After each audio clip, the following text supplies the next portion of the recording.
Hey SoundCloud pirates, welcome back to the BentBox YouTube channel. My name is Chris. Thanks so much for joining us on another Friday. This is a later video, or at least posted later, because I've been kind of under the weather, so I ended up recording it literally this morning and scrambled together to get the editing done and then posted it. So it's a little late, but hey, it's here. Don't want to mess up that commitment that I made. It's good to keep your commitments. Anyway, because I'm kind of under the weather and just not feeling well, and I'm also prepping a lot. I'm very, very busy. Some fun announcements that will probably come up in the next couple weeks. But because I'm very busy, we're going to do a short video today. Most of them have been pretty short, but this one is on inspiration. So this is one where I wouldn't mind doing a discussion in the comments below. Feel free. Or if you're on X or Instagram or wherever you're seeing this, make sure you're commenting and putting in your input. But I'm curious, as an artist, as a writer, as just a creative in general, whether you do game design, whether you do graphic design, whatever your poison is, how do you get inspired, or what typically do you use to stay inspired or build inspiration as you continue a project or start a project? The main reason I ask is mainly because I have some inspiration, or where I gain inspiration from might not necessarily be the most common of places. For example, I actually find a lot of inspiration from other media other than comic books typically. Like, I'm a comic book writer, I own BentBox Comics, but I typically find a lot of inspiration from either movies, video games, or music. And the main reason why I say I don't find a ton of inspiration from comics is because I'm striving to basically set myself apart from a lot of the comics out there. Now, obviously, there's a time and a place for an homage and something that really pulls from the greats, you know what I mean? But when it comes to panel composition or flow of a page, I kind of want to not have any input outside of my own, mental creativity.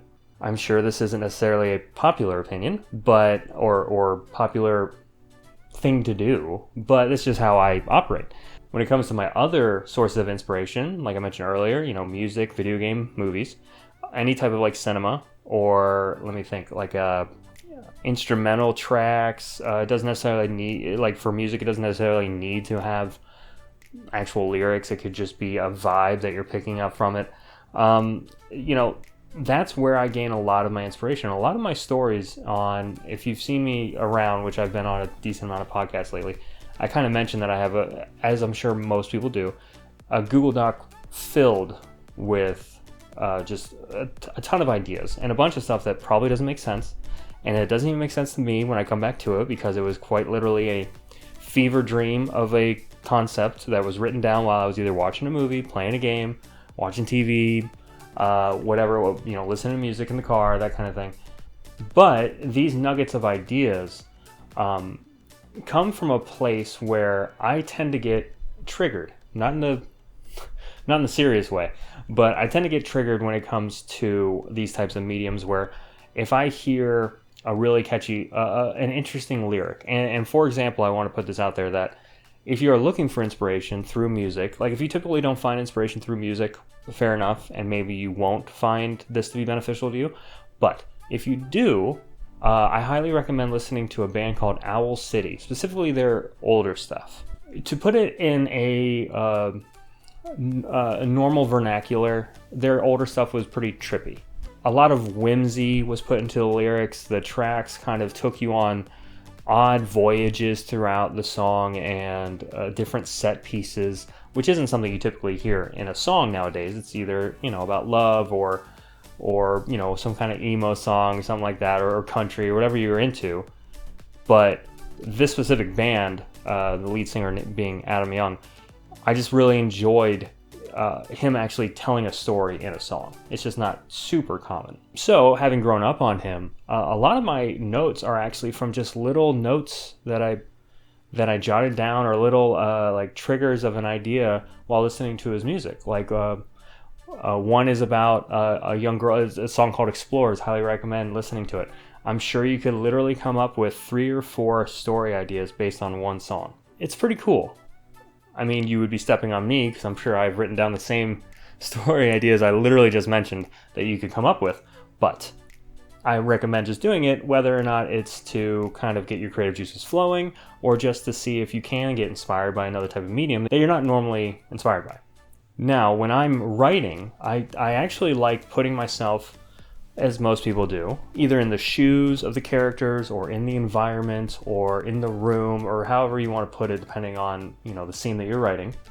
And there's actually on SoundCloud a free set of stuff by, and ironic, I get it.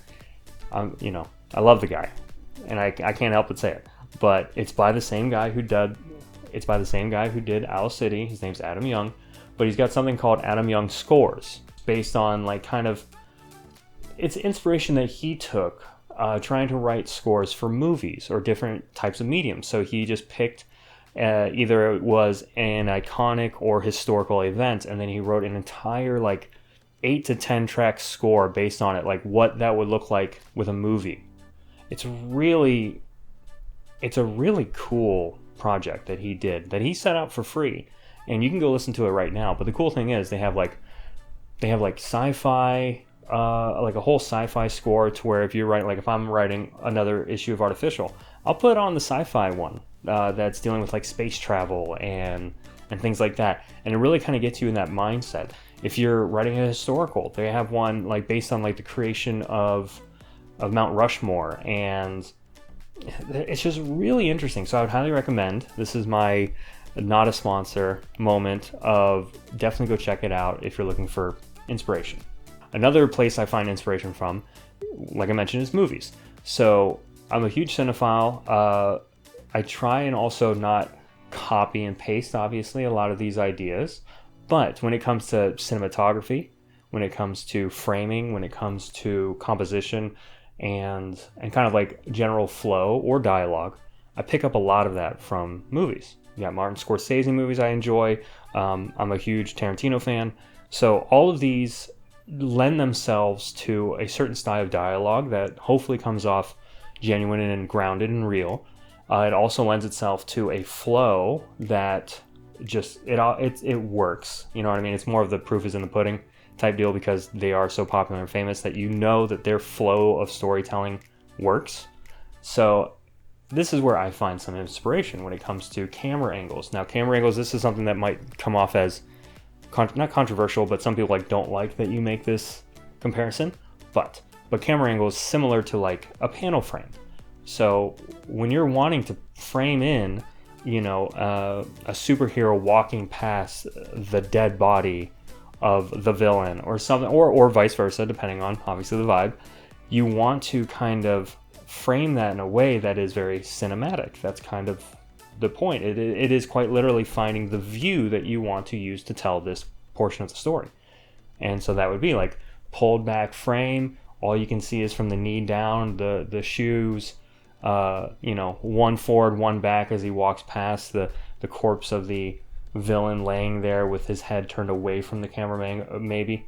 A lot of these things are very similar to someone who does cinematography for movies. So those are some of my tips and tricks for inspiration. I'm very curious to hear how you get inspired. Some of you might be just, you know what, my brain is such a cavalcade and labyrinth of insanity that I do not need exterior inspiration. Fair enough, and honestly, I have seasons of that for sure. But just curious, what inspires you? What makes you feel like you need to tell this story? What helps you continue to tell the story? This stuff is always super exciting for me and enjoyable. I love to hear how other people, I love talking shop, basically. So that's pretty much it for that. A quick announcement before I end the video. Next week, the 28th, on Wednesday, we will be launching Refuge Chapter 1 on Kickstarter. We're finally at the point where we're ready to launch. We set a goal of 200 followers. We hit that not that long ago, but the only reason why we haven't launched yet is we've been waiting to see if we could find a show that would let us do a launch stream or anything like that, promotional type stuff, because a lot of people are busy and they book out far. So apologize in advance that you guys are going to be pretty sick of me being in front of the camera for probably about a month straight, because I booked a bunch of shows. But please go check this campaign out. It means a ton to me. I've had so much fun writing this. I feel like it is something important to tell. and it's also going to a great cause. It's going to be part of our Comics for a Cause initiative. So I would highly recommend checking it out, maybe spreading the word, seeing how many people we can get to make this campaign very, very successful, so we can make issue 2, 3, and 4, which should be the end of it, and then we'll have a nice little complete story for you guys. But I don't think you guys are going to be disappointed in it. It's a lot of fun.